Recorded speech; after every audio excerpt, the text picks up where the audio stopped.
Hey guys, Ben here, and welcome back to another live stream. Today we are with Eric. This is episode 40 of the DCTV show.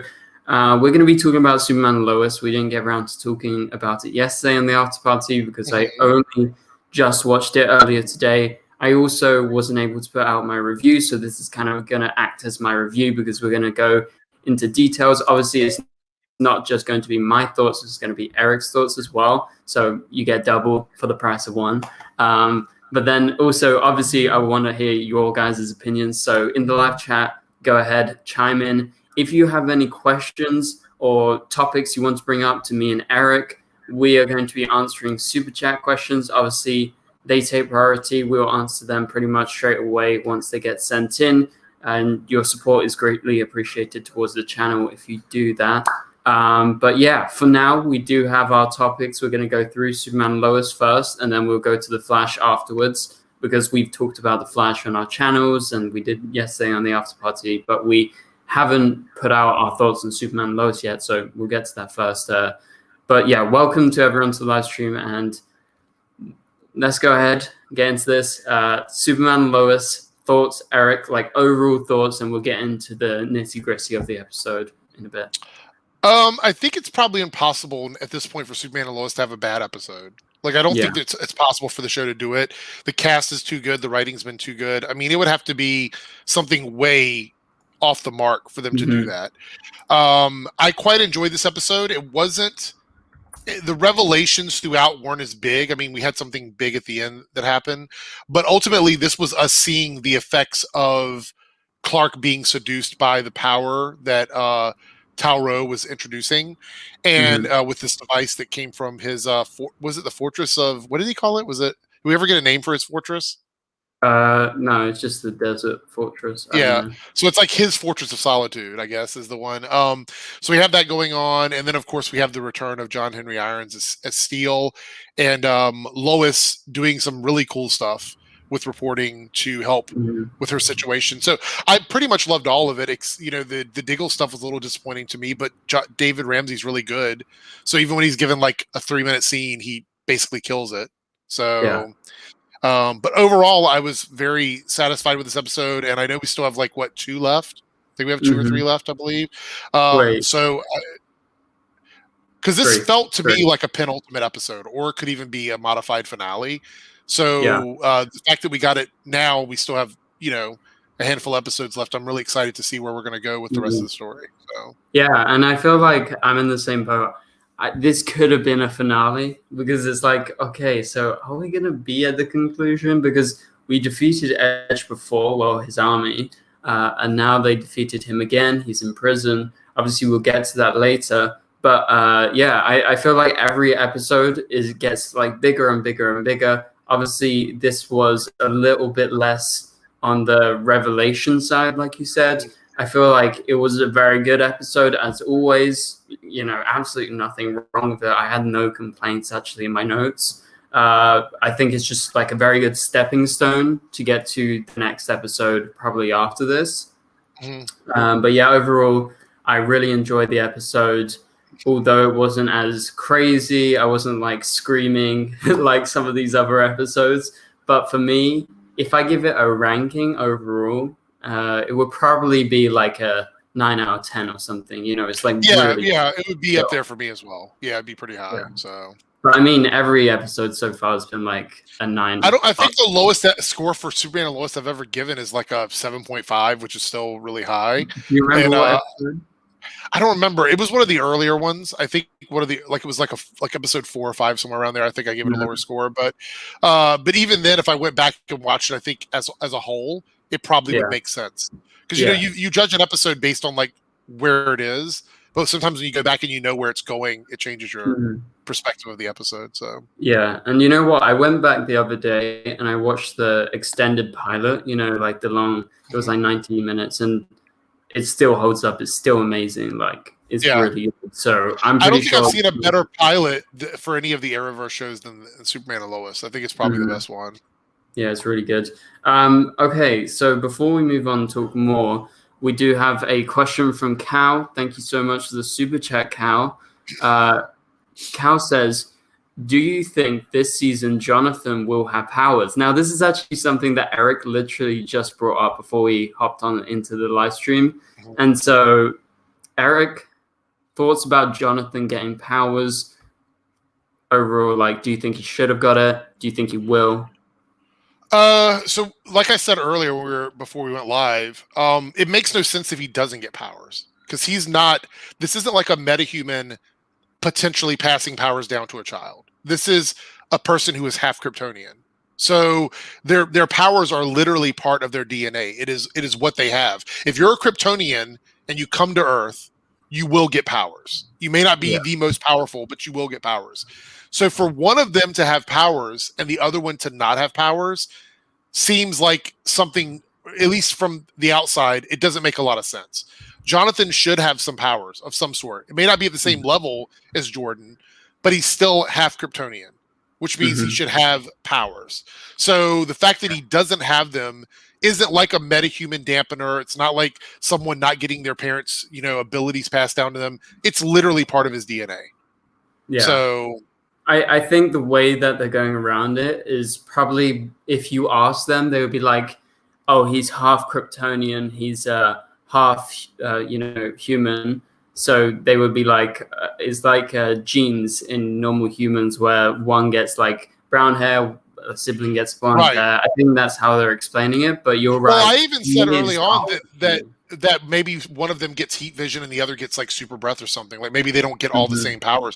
He has to have something, otherwise it doesn't make sense. Yeah, you're right. He has to have something, and I think he will have something, but I don't think this season, because they haven't set it up at all. Right. I would say next season, I think we will probably be seeing Jonathan with at least a couple of powers. Like, I think everyone, like, in terms of like superheroes, in terms of like Kryptonian families, like surely he's gonna have at least a couple of the powers. Not every Kryptonian are the same strength. Like Superman is notoriously one of the most powerful Kryptonians, right? But there is lesser Kryptonians in terms of power sets, right? So it makes sense that Jonathan would have powers, but maybe Jordan is stronger, like you said. Right. I mean, to put this in perspective, it would be like sending 10 humans to the moon and all of them need spacesuits, but one of them can breathe. It would be a little weird. Like it should be consistent. Something has to be consistent here. It's like being capable of doing something just from being a human, and all of a sudden somebody doesn't have the ability to do it. Like, it needs to be explored. If he doesn't have the powers, there has to be a reason for it. And maybe they'll explore that in season 2, because at this point, I don't think we have the time to like establish it in season 1. Yeah, no, I completely agree. All right, thanks so much to the Super Chat, Cal. And if anyone else has any questions about Superman Lois, now is the time to send them in via your Super Chats.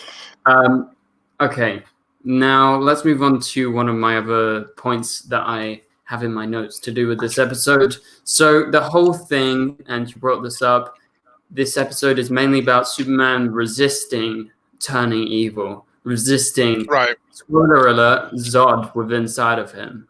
Obviously, that doesn't play like a huge part, like Zod doesn't. He has like one big scene where Superman's facing off against Steel.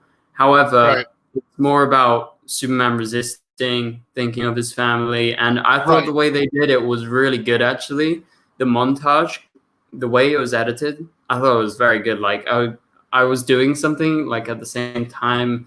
And then every time that happened, I was like, glued to my screen. I was like, what's going on? Like, what do you think about him resisting and that whole story? I actually, a lot of times we watch the shows and we see the quote unquote power of love. And it always annoys me because I'm like, here we go again. But in this situation, it makes sense because he was battling in his head with the personality and consciousness of Zod. So, of course, in order for him to take control of what he's doing, he's going to latch on to the things that he loves the most and the things that keep him grounded and human. Because that's what Lois was saying through the whole episode. She was like, he wouldn't do this because he cares about people too much. He cares about his family too much. And, he loves humanity. And so for him to reflect back on those things while he's being basically oppressed by Zod within his own mind, I thought was a really smart way to do it. Is it cliche? Is it predictable? I mean, maybe. But I think that artistically, the way they made it happen, it was good. Because another thing that we have to deal with on a lot of the shows is the way they handle anything when it comes to the mind. Like on The Flash, we typically see the mind done in a way where it's a place.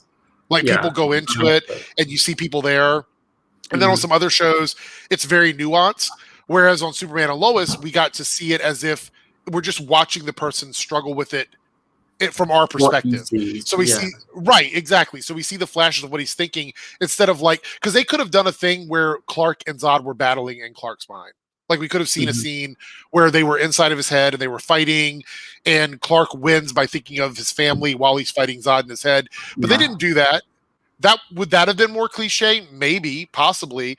But I think the montage effect worked just as well. But I can guarantee you there's some people out there that would have preferred to see him and Zod like physically battling inside of his head. So I don't think I would like to see him like fighting Zod. I think that would be like over the top, and I don't know. Like, I prefer this idea for me. You know, I think. Also, it would have taken away from, I think, John Henry Irons' story this week, because we would have had to spend time with that, and I think that would have taken away from that. And that would have been unfortunate, because he had some great moments with some of the other characters that we hadn't seen him interact with. So, well, now you bring up Steel, aka John Henry Irons. Let's talk a little bit about him in this episode, because it's quite a big episode for him. He returns, obviously, after a couple of episodes being absent.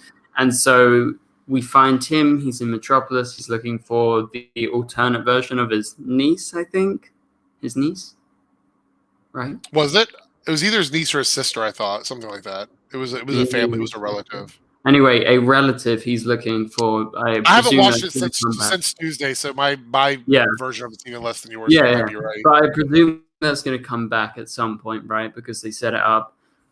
But yeah, so John... We get the big reveal. Can I throw something in here from that, though? In the comics, he has a family member, I think it's a brother, who ends up being a villain. Maybe it's season 2 villain or something. Yeah. So his brother ends up being a villain, and he doesn't have any powers, but he's like he's like a tech Lex Luthor type character. So I'm wondering if they're setting that up with this character from our Earth. Metropolis.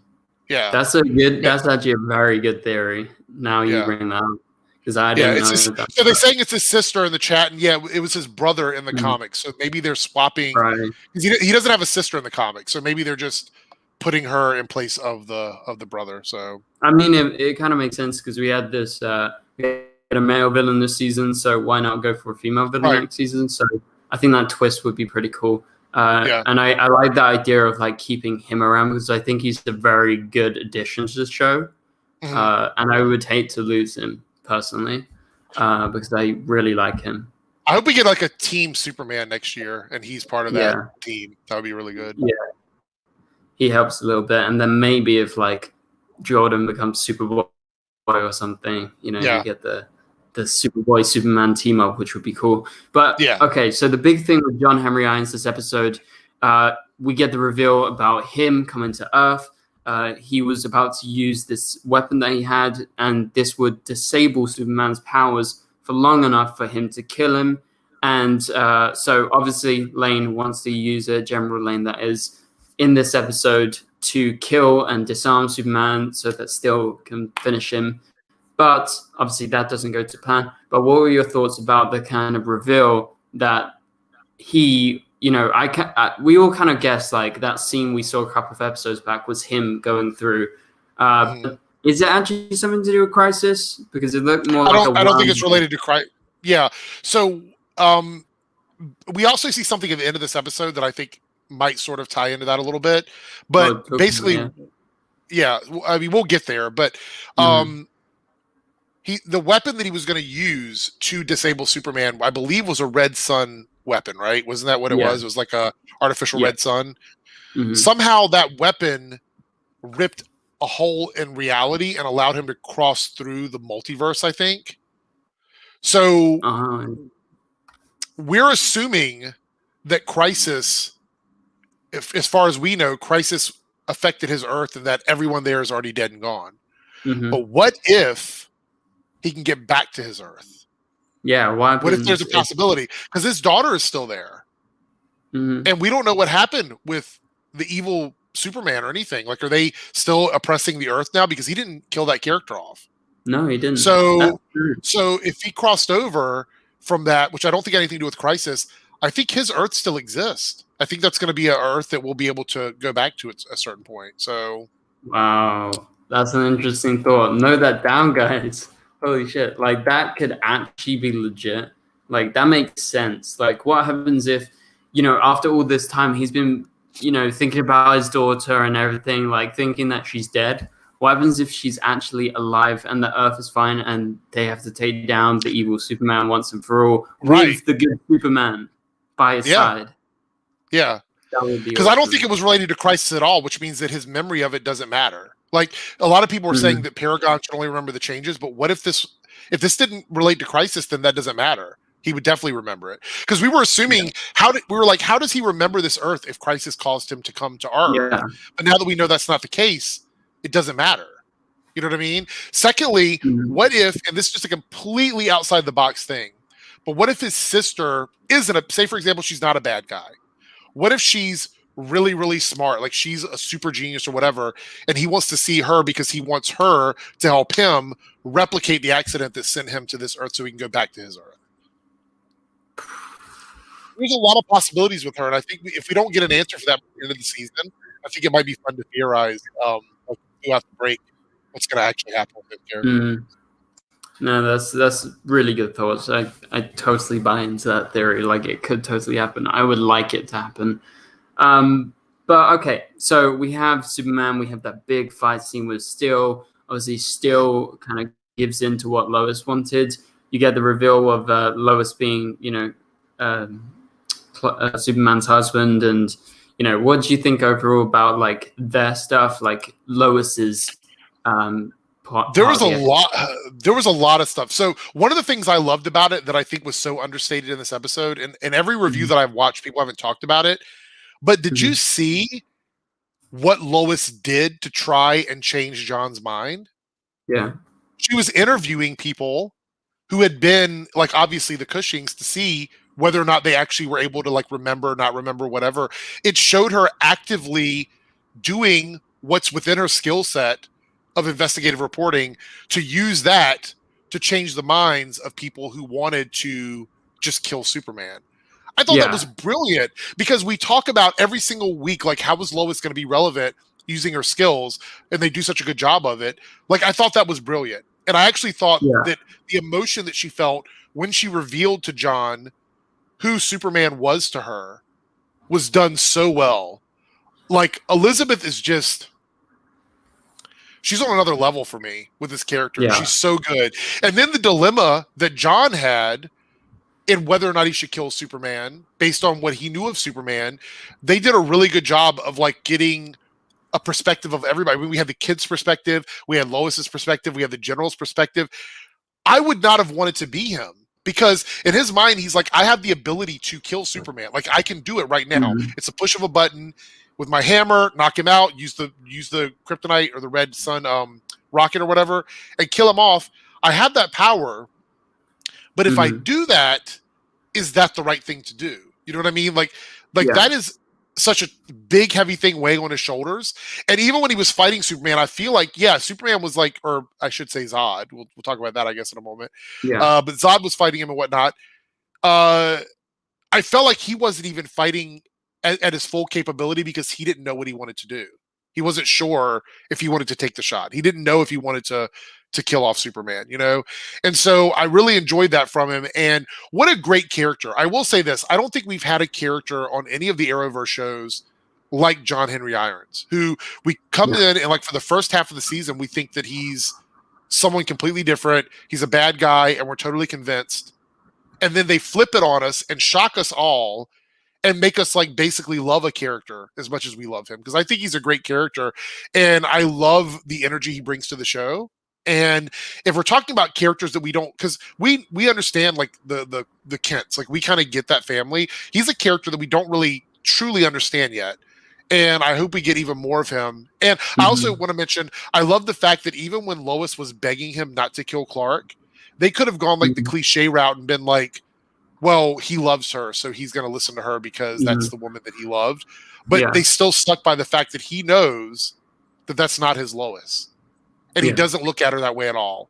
And I absolutely love that from the show. No, me too. I love it. But okay, Cal sends in a super chat again. Thank you very much, Cal, for the 99 cents. Much appreciated. And yeah, so we're going to continue talking about some more Superman and Lois stuff.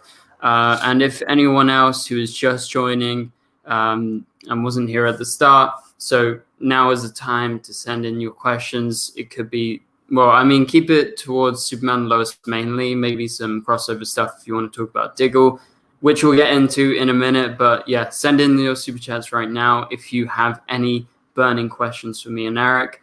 But yeah, let's talk about Diggle. So Diggle shows up in this episode, and for the few scenes he had, he was great. I loved him. I mean, I always love him. And I think obviously The Flash has been his best episode so far because he's got the most time to shine. Yes, his scenes were very little, but like I said, they were great. However, no Green Lantern. I know Eric has some thoughts, so go. I think it's okay, so first of all, let's say he's been on Legends, he's been on Batwoman, he's been on Flash, and now on Superman and Lois. And chronologically, they were saying that technically his first appearance would have been on Superman and Lois, then it would have been Batwoman, and then it would have been The Flash. That's the way I think some people are assuming it was supposed to go, technically. Not sure if that's true or not. Anyway, regardless of that, I think the Green Lantern tease is taking away from how good David Ramsey is just being on these shows. Because if he shows up on a show, David Ramsey's going to kill it. He's great as Diggle. Yeah. I love him as Diggle. But the problem is that I think a lot of people are so ready to see him address the Green Lantern thing that by them not doing it, people are overlooking how good he is in individual scenes. Yeah, I think that's the biggest problem. I think he nailed the scene, but I also believe that this scene was completely unnecessary. I think the scene could have been removed from the episode and it would have achieved the same levels. So that's the biggest issue, is that by not addressing the Green Lantern thing, it's just not going to work well for them. They need to do something, and now we have to wait for Supergirl. And I mean, is he going to put the ring on? Do you think he's going to put the ring on? What do you think? Not this year. Not this year. Maybe next time he shows up. Yeah, I mean, okay, so they hyped it up as a huge thing with him showing up in all these episodes. It is a big thing, but you're right. It does take away because people are expecting Green Lantern stuff. Like, I think most people were really disappointed with his Legends episode because it wasn't even Diggle, you know, like it could have been anyone. Right? Let me ask you a question as a content creator, and this like peeks behind the curtain a little bit. Yeah. Would you make a Diggle video without putting him on the thumbnail as Green Lantern right now? No. I think I would put him with a green something. Everyone would, because that's really what people want. And for me, that speaks to everything about his character right now. If there's no reason to put Diggle in a thumbnail without a Green Lantern suit on to get clicks, then that shows that's the main interest that everybody has with him. Yeah. That's the unfortunate reality of it. So no. Yeah, it's for sure. Like, that's what they're leading towards, and obviously they're stringing it along. And I think maybe they had bigger plans, and it was said many times by some of the showrunners that they had to strip it back. But I don't think that's necessarily true. They could have gone for something bigger than just him showing up, giving some tech in these different episodes, or having his headaches. I think The Flash did the most of it by saying, oh, I give up with this. Like, I'm going to go confront my destiny. And I think Cody in the chat said this felt like it should have been like one of his first episodes. Well, chronologically, people are saying Superman and Lois, Batwoman, then Flash. That's the order that it's supposed to be viewed in. Yeah. No, I think that's what it's supposed to be viewed in. Obviously, you know, schedules change, blah, blah, blah.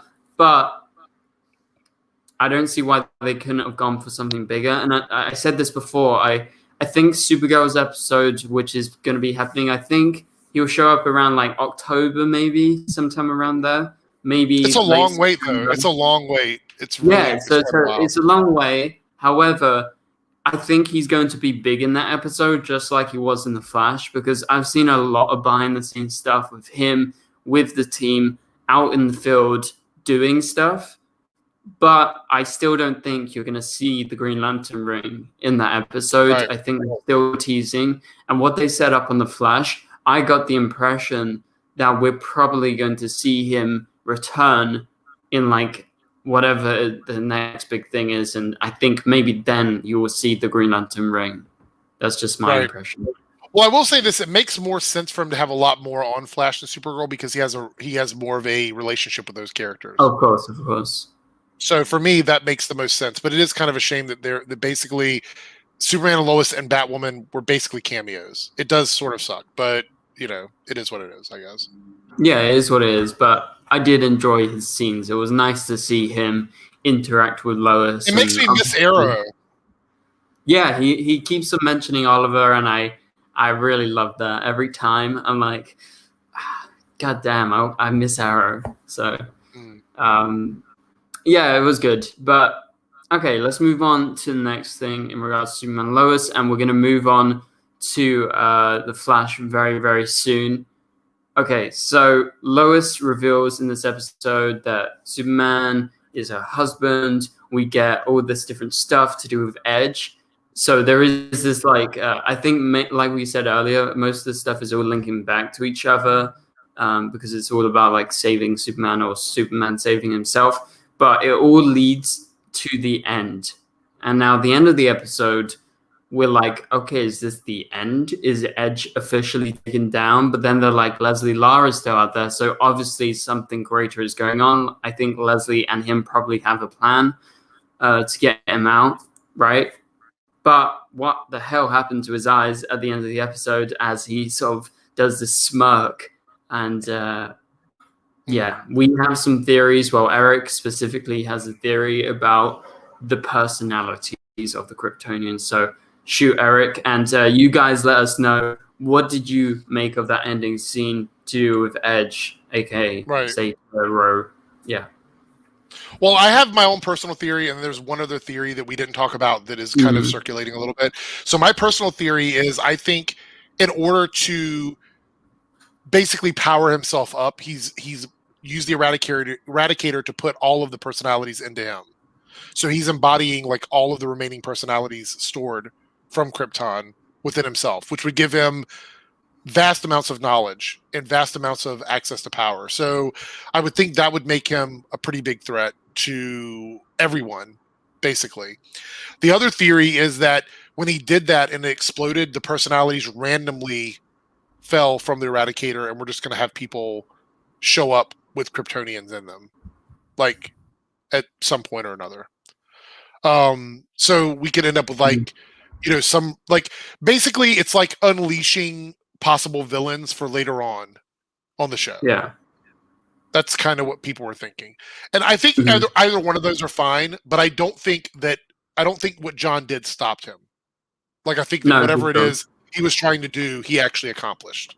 So yeah, and well, I mean, specifically with his eyes glowing, obviously the kryptonite cell that he's in is supposed to dampen his powers. So it would suggest that maybe whatever's happening to Edge is greater than just being a normal Kryptonian, right? Right, which is why I think he's got more Kryptonians inside of him. Yeah, that's what I think is going on. He's like a super Kryptonian.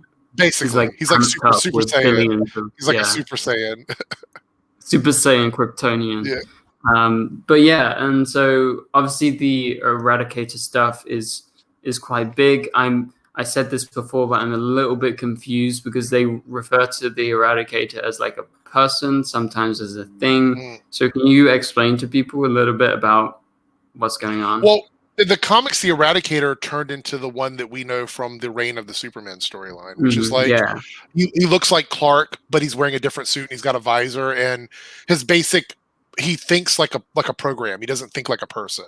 Oh, So he's got okay. like this Kryptonian like programming, and all of that takes into effect on everything that he does. So he starts out, people think he's the one out of all 4 of the new Supermen. He's the one that starts out looking the most like Clark, whereas we have the cyborg Superman, which is the one that everybody thought was the quote unquote real Superman. But anyway, and then they quickly learn that he's not, that he's actually a creation of Krypton. And so I think that there is a potential for the Eradicator to, I guess, take on some sort of human form, but I don't think that's going to happen on the show. I think the idea of that is what's going on with Morgan Edge right now. Yeah. I think Morgan Edge, after he did what he did, I think he is going to become the Eradicator. I think that's what they're going to use a code name for him or whatever, like in the show.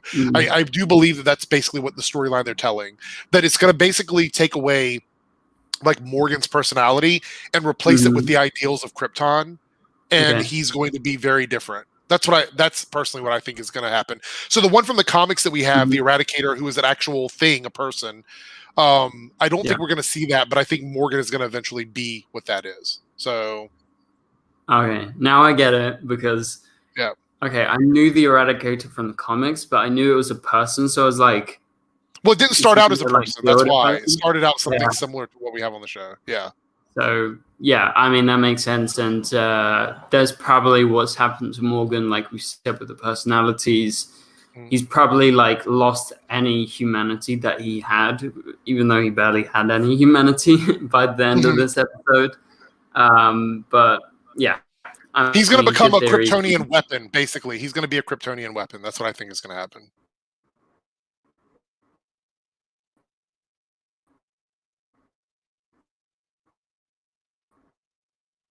Theory.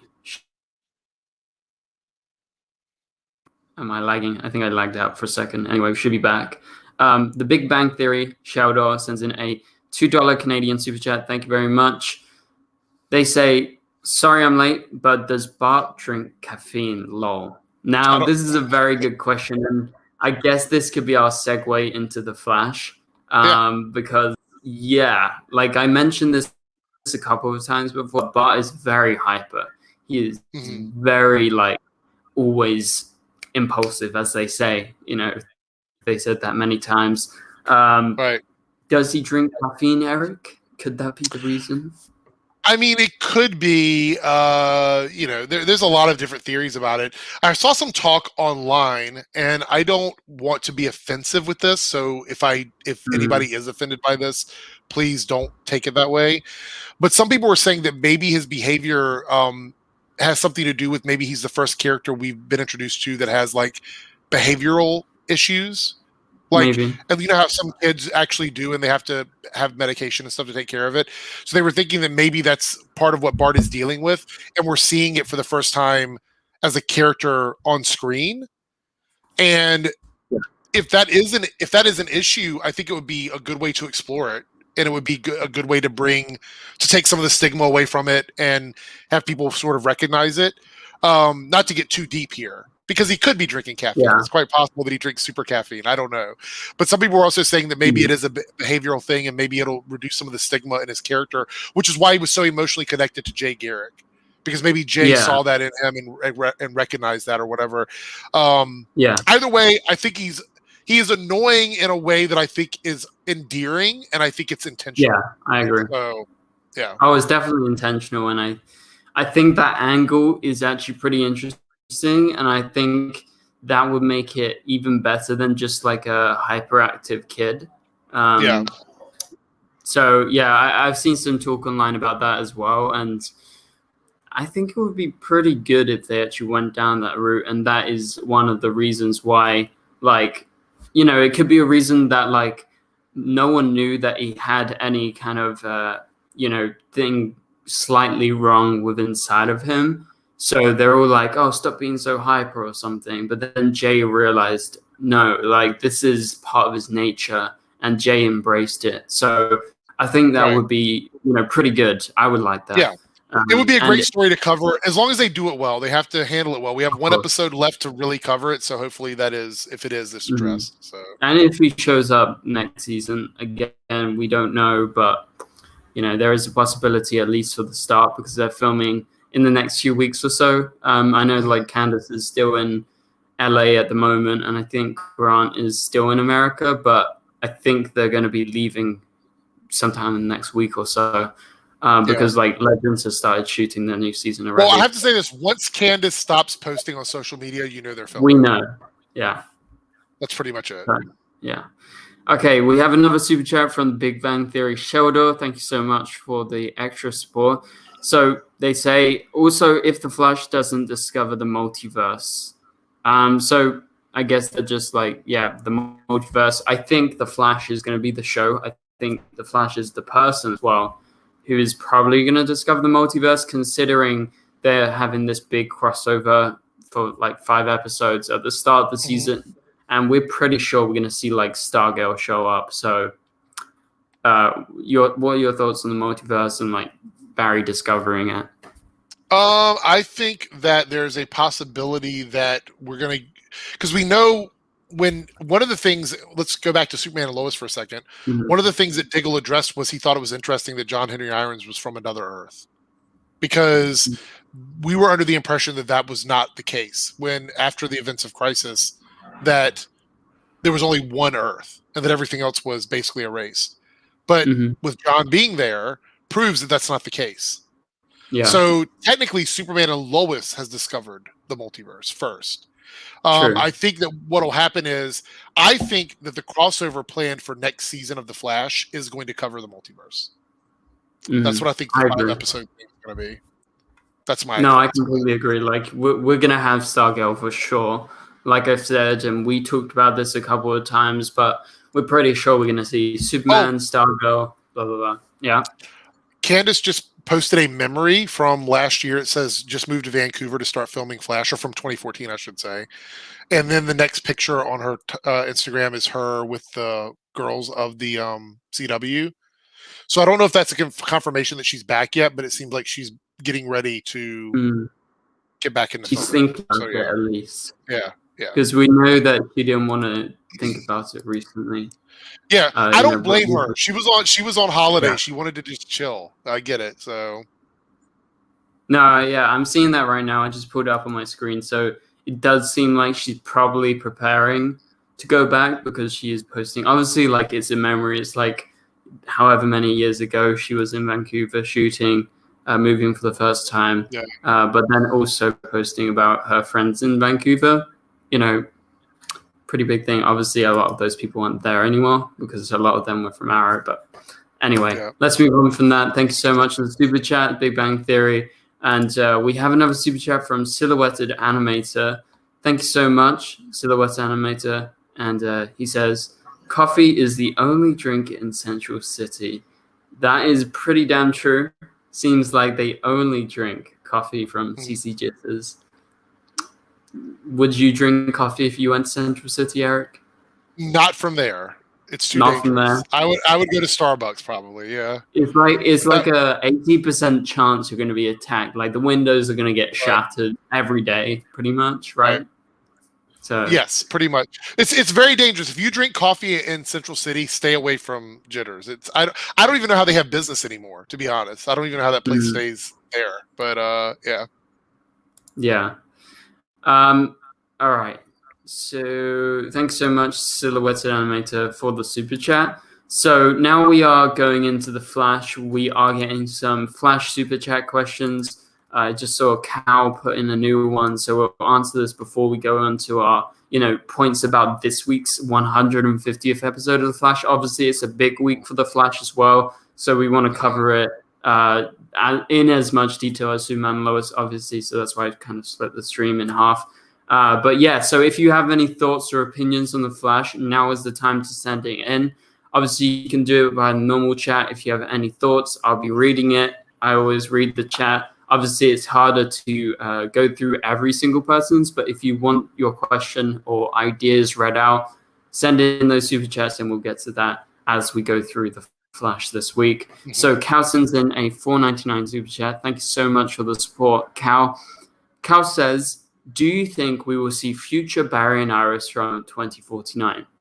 So now I think the reason Cal is bringing this up is we saw 2049 in the 150th episode. We saw a brief glimpse of Bart and Nora taking down Godspeed in the street. I mean, it looked pretty similar. The only real big difference we saw is, we had like the hologram signs above. Like, I mean, it's kind of obvious they just added that, but it all looks pretty similar. But the question is, will we go to 2049 this season again? I guess there is a chance we could probably go back. I'm not so sure we're going to see Barry and Iris from there, but Eric, what do you think about that? It seems like a lot of effort for a very small scene, to be honest. I just don't see any reason why we would go back. You know what I mean? We've seen future Iris already. We've seen that character. I would love to see a future Barry, but I don't see how it'd be relevant to the story right now. We only have one episode, so I just don't see it. Maybe we'll get a quick shot of it at the end of the episode or something. But like, I think it would be cool if we see the kids run back to the future and they get to see their parents there. But other than that, I just don't see any real reason for it. But yeah, I don't think there's like a huge ask for it. But yeah, I get why you're asking, Cal, and it's a good question. But we're not so sure it's absolutely necessary compared to like other points they could possibly get to in the episode. But thank you so much for the super chat, Cal. Much appreciated. Okay. Now let's continue and talk about The Flash. So we have the 150th episode. This is obviously a huge episode. I really liked it. So what do you think overall about the episode, Eric? Like, in general thoughts, I thought it was pretty solid, right? I think we've been lucky enough to get a couple of really strong Flash episodes back to back. So I've been pretty happy with them right now. This felt more like the last two episodes. It felt more like early season Flash episodes to me. So I've been very happy with them. So yeah, I enjoyed it. I thought it was good. There was a couple of I think the side plots haven't been great this season, like the side stories, but the main story right now is really strong. So yeah, I completely agree. Obviously, you have some stuff in this episode, like the Joe and Kramer stuff I was going to bring up. Like, I don't think it was that relevant at all. No. And we could have done without it. However, they are trying to at least implement it into the story a little bit now as we head towards the finale. And obviously, I think everyone's like big gripe this season has been Allegra and the way they've handled her these last couple of episodes, because these last couple of episodes have been very, very good. Like, they feel like proper Flash episodes. But then you have the Allegra stuff, which feels very disjointed and doesn't feel very whole and like a part of that story. And like, I brought this up last night in the after party, but like with Chester being told about Ultraviolet's death, he just goes, oh, I mean, that's how everyone else knows, because she is a villain and she died being a villain. So they don't have any connection to it. I don't think we have a connection to her. So what's the big deal, right?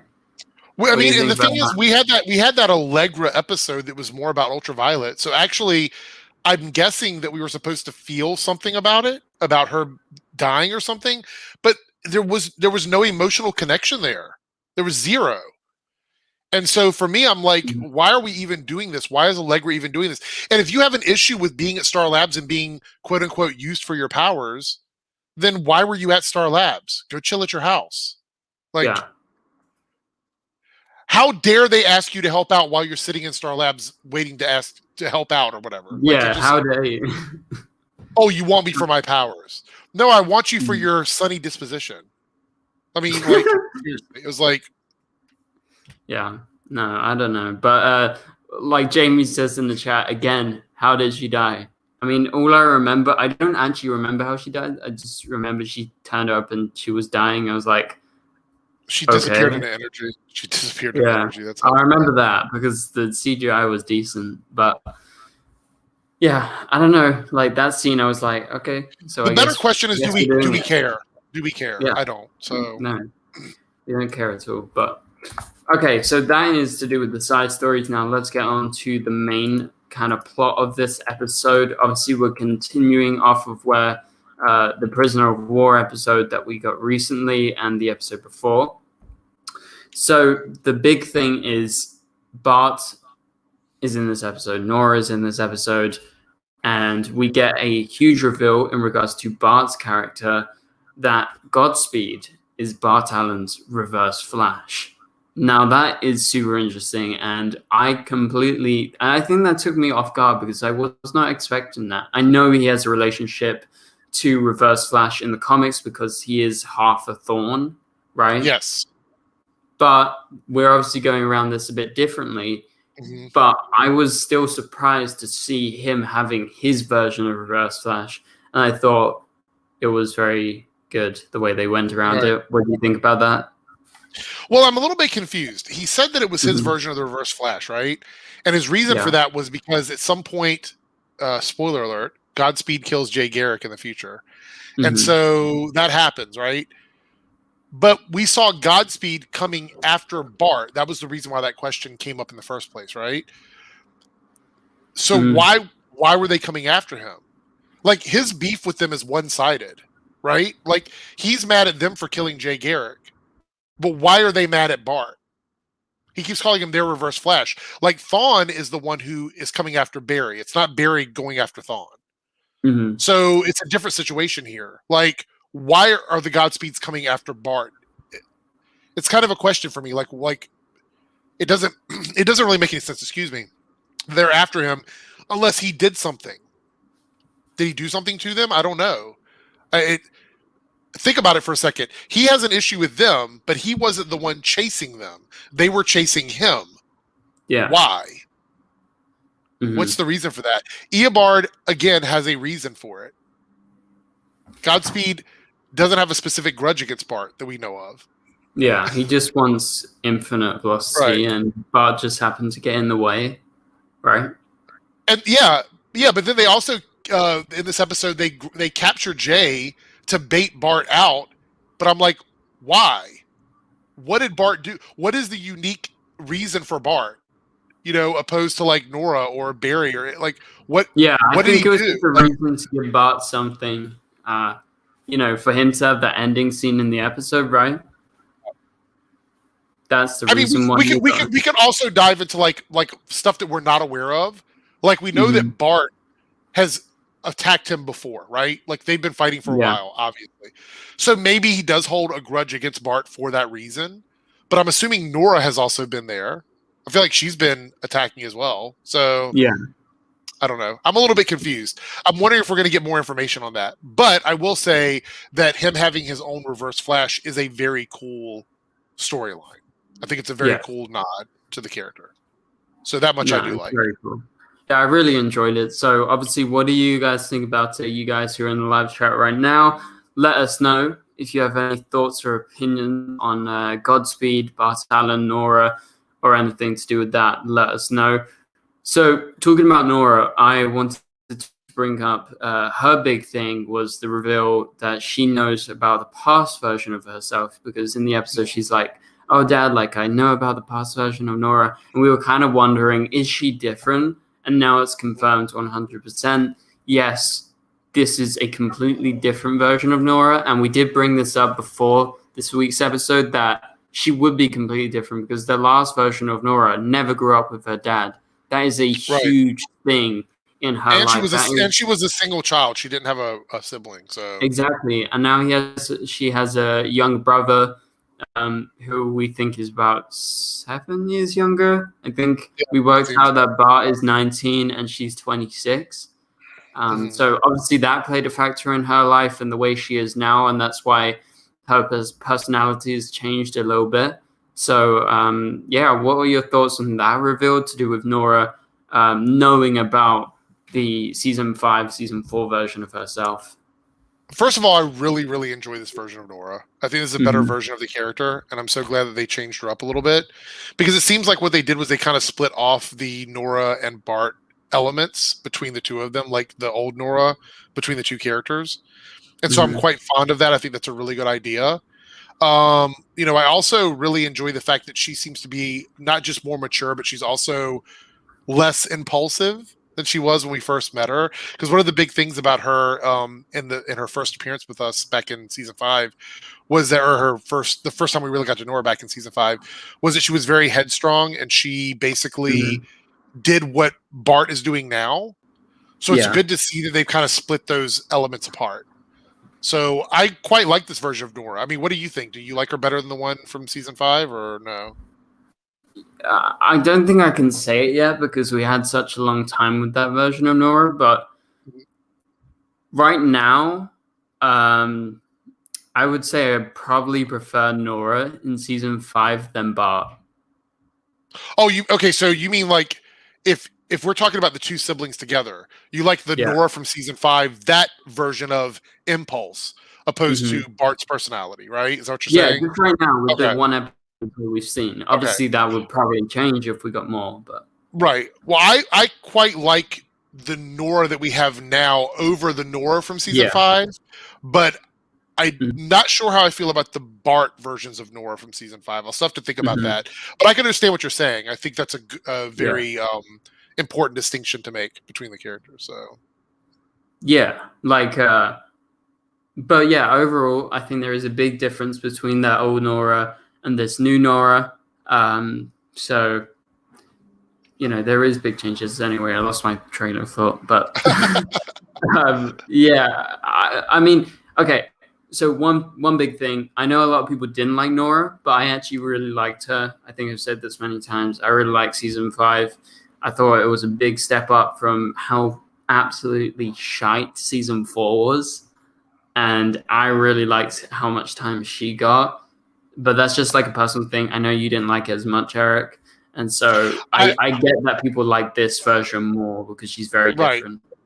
I don't think Nora in season 5 as a character was the problem for me. I think my problem with season 5 was there was a lot of things. Actually, I hated the flash suit from season 5. I think it's the worst flash suit we've ever had. That was one of the big problems that I had. Oh yeah, that was a bad flash suit. I think allowing Nora to stick around as long as she did was probably the biggest problem with that season for me. If Nora would have been in like half the season and then she had to go back, that would have been fine. But she didn't. They let her stay the whole time to the point where she erased herself. Like I feel like there's a lot of tragedy in season 5 that's overlooked because it was kind of a silly season. But overall, if you think about it, like there was a lot of bad choices that the characters made. I don't know if that makes the whole season bad or not for everybody, but for me, I think that Nora staying there for the whole season was probably the biggest issue I had. Because it didn't feel like Barry was in charge of the show. It felt like Nora was the main character. And I also think that the amount of time she stayed in the past was a bit much. So that's really pretty much it. I don't really have a problem with the character of Nora. I think she was a little annoying, but I think in small doses I would have been fine with her. So no, I understand that. Okay, let's move on to the ending of the episode. So we have the Flash family teaming up throughout the episode. We get this great scene in the church with Jay. I said this yesterday, but I just love that line. It feels like it's from a comic book, him saying, I say we give him heck Flash. Yeah. I really like it. It's very like Silver Age. Like it's very much that, like a Silver Age comic. Yeah, you can imagine Jay Garrick like in the 40s or whatever, like saying this line. I thought it was great. Anyway, and like every scene where Jay is around, I thought it was so good. Like just even him picking up his helmet and showing up, like it was awesome. I loved it. But it all leads to the ending of the episode where Barry goes inside Prime August Hart's mindscape, I guess you could call it. And so we get the scene and he goes into the church and Godspeed's like, Flash, I've been waiting for you, blah, blah, blah. All that stuff. And then, he's sitting on his big speedster throne, I guess you could call it. And that's how we end the episode. And apparently he's planned this all along or something. So thoughts on the ending? What do you guys think as well? Let us know in the chat. And if you want to send in any final super chats, now is the time to do it because we are heading towards the hour mark of the stream. So Eric, Godspeed, ending. Go. It's quite so. I will say this: Godspeed to me isn't as threatening as he could be because we've had Zoom, we've had Savitar, we've had Eobard. He just doesn't have that same level of threat to me yet. Yeah. I think we could have gotten there. I think it just hasn't reached that point for me. Maybe we'll find that. Maybe he'll be more threatening in the next episode for me. Maybe that's possible. Yeah. I don't know. The other thing is, I believe, and I don't know if he says it in this episode or if it was in the trailer. I don't know for sure. But he says something about being the god of speed, right? Yeah. But he's not even a real speedster. He's using And a formula. He doesn't have all of that speed yet. He's not the god of speed yet. So I think it's fun that they're the play on his name, Godspeed. It's like, I get it. In the comics, it made sense because of how his powers worked. Yeah. On the show, not really. We don't know yet. And we also don't know if this August has some... One of the reasons why I'm kind of holding back my opinion on that totally is, like, I'm not going to commit to anything, is we don't know in the future what it happens eventually, or how much of it is real, how much of it's fake, what's been kind of hyperbolically transferred to our characters or whatever. But I do think that if he's going to be the quote unquote god of speed, we need to see a lot more than what we're seeing now. And just a few Godspeeds fighting in the streets every once in a while is not enough for me to go. It doesn't prove anything with the Godspeed. What has he done? Punching. What has he done? What has he done that's so threatening? Think about this for a second. We haven't seen him do anything. Yeah. They say, he's terrorizing the city. There's a Godspeed war. But here's like a mom and dad we see just slightly off frame walking down the street having lunch or something. Like I don't feel the threat of Godspeed. I want to see the city in ruins. I want to see overturned vehicles. Like, that would make me think of a Godspeed war. This is like a Godspeed heated argument. Yeah, it's a Godspeed. It's a battle of neighbors over where the fence in the yard goes. Like, this isn't a Godspeed war to me. So next week they need to really, like, push that even harder for me, because right now there's not enough threat from this god, this speed god, basically. Yeah. No, and people are bringing up a very important point in the chat, and like people are comparing Savitar to Godspeed because, you know, Savitar also said, "I'm the god of speed." You know, I don't know if he exactly said that, but he thought he was a god of speed. Well, he was based on. I mean, he was based on the mythos of a speed god. That's what Jay Garrick told him. Like, yeah. So I think someone like Savitar was more so an actual god of speed, and like, the way he was portrayed was much more scary and like he was almost invincible. And so that was really like a god of speed. And like you were saying with Godspeed right now, untouchable. So think about how long we fought against Savitar before we actually hurt him. Yeah. It took like half the season. So, and it was kind of unthinkable that he was like a human inside of him, right? Like, we thought he was a creature. Strong. Yeah, he was something else. And I mean, same for Zoom. Like, the way that Zoom goes around the city and like drags the Flash around like a ragdoll and kills everyone, like takes over Earth 2. Like, he has that whole army of villains and all this stuff. Like, do you remember that scene in CC Jitters when he murders everyone in an instant? Yeah. Like, those guys were literal gods of speed. Like, you could not touch them, right? I actually think the biggest issue is that Godspeed in the comics is not truly a villain. Yeah. So, yeah. But yeah, right now I think Godspeed is much better than Speed Force Nora, what we had at the start of the season. I think he's interesting. I think the story's interesting. But I think I agree with you. I don't get that sense like I should fear him. I feel like the Flash is pretty easily going to defeat him next episode, right? Yeah. Like, I don't think it's going to be much challenge. They're just going to, you know, all team up, the Flash family. They're going to take him down pretty easy, especially now they have the literal Speed Force on their side, who is a actual god of speed, like James says in the chat. Like, she's in charge of the Speed Force. So, you know, Godspeed should stand no chance against her, technically. So, yeah, it's all interesting right now, but I mean, there is lots of parallels with Zoom and with Savitar as well, but especially with some of the scenes they did. I've mentioned before, yesterday actually, that, you know, like taking Jay Garrick was something that, you know, Zoom did when he took Henry Allen, one of the most memorable scenes, I think, ever on The Flash. And so you have these parallels, and I think that's slightly to Godspeed's detriment because those other scenes are so good. And like, even though not many people love Savitar by the end, people liked him at first. They liked his story and yeah, the way it was Savitar done. didn't become like unlikable until well into the end of the season. So Yeah. So it's all interesting, but yeah, Godspeed's pretty good, but not as good as the others. Yeah. Thank you so much, Cal, who sends in another super chat, $2.99 super sticker. I can't really pull it up, but it's a big thumbs up. And I know StreamYard is so stupid about that, but doesn't have that feature yet. But okay, we've hit the hour mark, so let's go ahead and kind of wrap up, talk about our final thoughts to do with The Flash. If you guys have any last things that you want to bring up, send it in the chat right now or send super chats and we will answer those. But yes, so next week is a big week for The Flash. It's obviously the second part of the 2-part finale. It's going to be the final episode until November. It's going to be sad not having The Flash on, not going to lie. Still hasn't yeah, but we've got so, like, I feel bad about it because, yeah, we're missing The yeah. Flash, but we have, like, Supergirl's coming back, Stargirl is coming, Titan starts soon, which, by the way, I know that a lot of people are not excited for it. I want to see what they do in the next season because it is HBO I want to Max catch up, actually. Because we got Titans, we got Stargirl, we got Supergirl, we still have Superman and Lois, we have Naomi coming.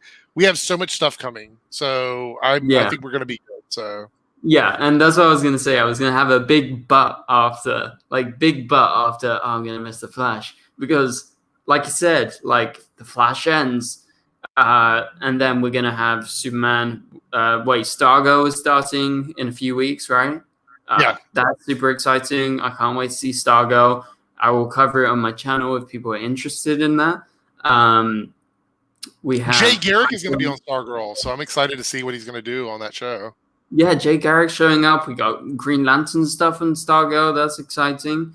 So lots of stuff happening there. I can't wait for Stargirl. I really, really love season 1, like I've said many times. But yeah, Titans, I really love season 1. I haven't watched season 2, so I'm meaning to catch up. Do you know when season 3 airs? Of what, Titans? Yeah. Isn't it in the trailer? Didn't you watch the trailer? Yeah, I watched the trailer, but I don't remember the release date. Let me see. August 12th. August 12th. So it's about a month from this week, basically. So I got a bit of time to catch up, and I mean, if it's good, if it's interesting, if people are interested, of course I'll do videos, and I'm sure it can't be worse than season 2. I'm just gonna say that it can't be worse than season 2. Yeah, I keep on hearing that, so we'll see. But Red Hood is always interesting to me. I like that character, and there is obviously a lot that they can do with that. Just want more Starfire, more Starfire, more Starfire. Yeah, more Starfire. I think Blackfire is the antagonist, right, of the season, more than Red Hood. But Red Hood's going to be involved as well. We're going to be going to the Themyscira. We're supposed to be going there, so that's going to be kind of interesting. That's super cool. Okay, I want to catch up. All right. Yeah. This is going to be good. But and then later in August, we have the return of Supergirl once Superman and Lois finishes, I believe. And it's going to be airing alongside Stargirl. Those shows are going to continue up until season of Supergirl, November. The final season. Yeah. Of Supergirl. Oh man, I'm not ready for the series finale. I'm not ready. It's not going to end, guys. It's still going on in my mind. But yeah, it's going to be sad seeing Supergirl go. But the series finale is going to be in November. But then as soon as November comes, the Flash comes back. Flash comes back when Supergirl ends. Supergirl's going to be gone so long, this is going to feel like another season. Because we had like a handful of episodes with like that story arc with her. And I'm thankful for it. Because imagine if it was over like in the next few weeks. Like I'm happy they took a long break. But yeah. So it's going to be a crazy year. Non-stop DCTV. Obviously, we're both going to be making videos on all these shows. Are you going to be watching Peacemaker at all? When's that coming out? Next year? No, I think it comes out this year, right? I'm not sure. Of course, I'll watch it. I'm actually seeing the Suicide Squad film in like, I think a week or so. I got an invite to see it, so I'm going to go see it. Looking forward to that. Oh, wait, no. It's coming out in January of next year, so basically at the end of this year, we'll start doing the promotion for everything. Well, so, I think the Suicide Squad film looks good, so I'm pretty sure I'm going to be watching it. Nevertheless, so For the first time ever this year, I think I'm going to be reviewing Titans week to week. I didn't do that last year, but I think I'm going to do it this year. So yeah, if I think once I've caught up with season 2, I think I would very much so consider it, considering that like I think the story seems very interesting. I think people will be interested in it as well as just me, you know. I have a theory about season 2 of Titans. I know this stream isn't about this, but I just want to put this out there.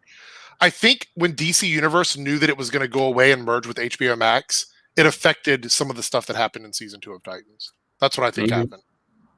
So, could be. I completely forgot about. Oh, we got Doom Patrol season 3 this year too. I think, right? Isn't that this year? I don't know. I haven't watched Doom Patrol yet. That's one other show I need to catch up on. It's not.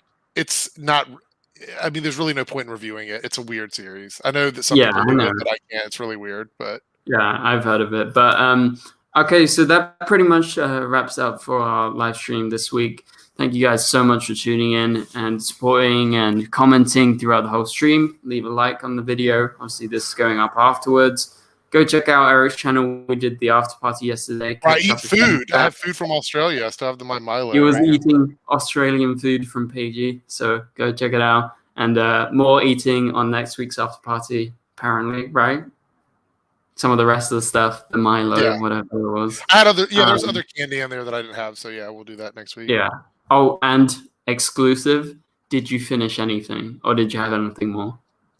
I finished the mint thingies, the mint chips, I think is what they were called, mint rounds, whatever they were called. Yeah. The Arnott's, the ones that taste the minty ones or whatever. I did those. I'm halfway through the Tim Tams, but I'm trying to take it easy. So. Well, there you go. That's the exclusive on Eric's Australian eating. But yeah, so we'll catch you guys later. Thanks so much for watching, and obviously back next week, same time, Thursday. So yeah, stick around to then. But for now, watch our latest videos, and we'll see you guys later.